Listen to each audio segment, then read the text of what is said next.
Syrup मानक बहुत side effect रही ऑक्सीजन अभाव होता है। शिशु को कोमा अवस्था को चली जाए। शिशु को आपण कौन खाइबा को देबे। शिशु को आपण माने जानिथिबे एबे जो घटना घटी राजस्थान एमपी रे कफ सिरप पीकरी 11 जन शिशु मृत्युवरण करिसेंती। कफ सिरप विषय में आपन को आज कहवाई जाऊँ। नमस्कार, मु Vidur Mallik, nursing officer as if Cuttack. मुझे आपन को 2 वर्ष शिशु को कौन पाई कफ सिरप दि जाए नहीं से विषय मुझे आपन को कहबी। जदि आपण 2 वर्ष शिशु को कफ सिरप दौरान ता बड़ घातक होता है एवं गोटे विष परी काम करिथाए, टॉक्सिक परी काम करिथाए। कारण गोटे 2 वर्ष शिशुर यकृत एवं लिभर भल भाव तैयारी होई न थाए, जहाँकि बहुत असुविधा पड़ी थाए। बहुत कफ सिरप रे बहुत केमिकल रही, जहाँकि गोटे शिशु को बहुत घातक आनी थाए, बहुत बड़ विपद रे पकाई थाए। फिनाइड्रामाइन, डेक्स्ट्रोमेथोफेन एवं फिनाइलिफ्रिन एमती केतक केमिकल अच्छी जहाँकि गोटे शिशु को बड़ विपद आनी थाए।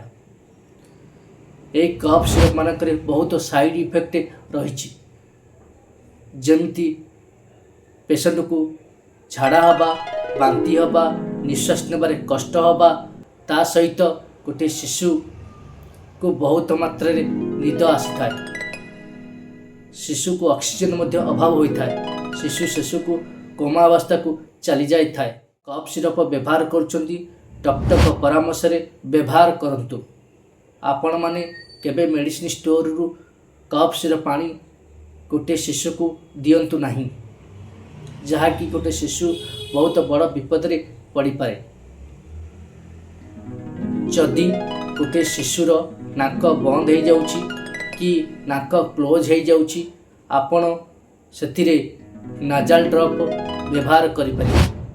सलाइनी बुंदा मध्य आपण पकई पारिबे। साधारण भाइरल इन्फेक्शन होइथिबारु या 5 ରୁ 7 दिन पर्यंत रही थाए, तापरे आपे आपे दूरे जाई थाए। आपण कौनसी कफ सिरप व्यवहार करंतु नहीं। चलंतु आमे केमिति घरे उपचार रे गोटे शिशु को आमे काश एवं कफ को दूर करि परिबा। गोटे शिशु को आपण उषुम पानी एवं बहुत मात्रा बेस्ट फीडिंग करंतु, स्तन्यपान करंतु। शिशु जोथि खेलुची, बुलुची, सोउची से घर को आपण ह्यूमिडिफाइड करंतु, जहाँकि उषुम घर रखंतु। जो शिशु कफ बहुत मात्रा होइची कि काशुची, आपण मध्य ताकू इनहेलेशन दे परिबे। आपण एई इनहेलेशन व्यवहार मध्य करि परिबे। एई इनहेलेशन जेबे आपणक घरे नाही, आपण मध्य पानी की फुटांतु मध्य सेतिरे मध्य आपण ए उषुम बांफ नियंतु। जदि आपण नॉर्मल बांफ नौचंती कि शिशु सेतिरे उपकारिता मिलु नाही, आपण सेतिरे महू 2-3 चमच, ता सहित आपण तुलसी 4 ରୁ 5टा एवं अदा किछि रस सेतिरे उषुम करी तार बांफ मध्य शिशु को आपण देई परिबे। शिशु को आपण कौन खाइबा को देबे। उषुम डाली पानी, उषुम शाग पानी एवं ता सहित पेज, उषुम पेज मध्य देई परिबे, जहाँकि गोटे शिशु भी बहुत भल काम करि थाए। शिशुर जलीय अंश कमाई न थाए, चिर जलीय अंश को ठीक भाव में रखि थाए। आपण मध्य रसुण सोरिष तेल व्यवहार करि परिबे। आपण उषुम रसुण सोरिष तेल को फुटांतु, 2-4 प्रकार रसुण नियंतु, ताऊ छेचिकी सोरिष तेल रे आपण कितम ताकू उषुम करी छाणिकी गोटे शिशु को रे उषुम मालिश करंतु।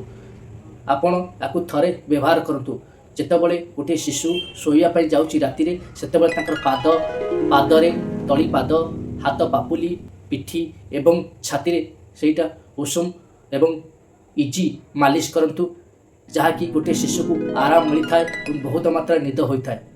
आपण शिशु को शांत परिवेश सहित बहुत रेस्ट दियंतु, जहाँकि तार इम्यूनिटी पावर बढ़िया सहित शिशु को बहुत रिलैक्स एवं शांत शांत लगी था एवं शिशु बेसी इरिटेट हुए नहीं। कपूर ता सहित नड़िया तेल उषुम करी आपण मध्य ताकू हाथ गोड़ पापुली हाथ पापुली एवं पिठी छाती रे मध्य आपण या मालिश करि परिबे। ये मध्य गोटे उपाय रही। लेंबू महू पानी उषुम करी शिशु को पियांतु जहाँकि यही बहुत उपकार आनी थाए। शिशु को विटामिन सी दबा सहित बहुत विटामिन मध्य मिली थाए जहाँकि शिशुर कफ काश दूर होई थाए। खाद्य शिशु को न दबा उचित। आपण ठंडा पानी ठंडा खाद्य फ्रिज खाद्य दही क्षीर कदली ये सब खाद्य शिशु को दियंतु नहीं। किछि दिन पई एथुरु दूरे रखंतु। यदि शिशु ए रोगरु ए काश कफरु दूरे जाए तापरे आपण एटा देई परिबे। काश कफ होईची शिशु को आपण डस्टी एरिया काउड एरिया जोटी जनगहली रही जोटी धूड़ी धूस रही शिशु को बाहर को नियंतु नहीं। ये समय शिशु को जिते घर भितर रखिबा सेते भल। ए सब उपरे आपण ध्यान दियंतु। रहुछि।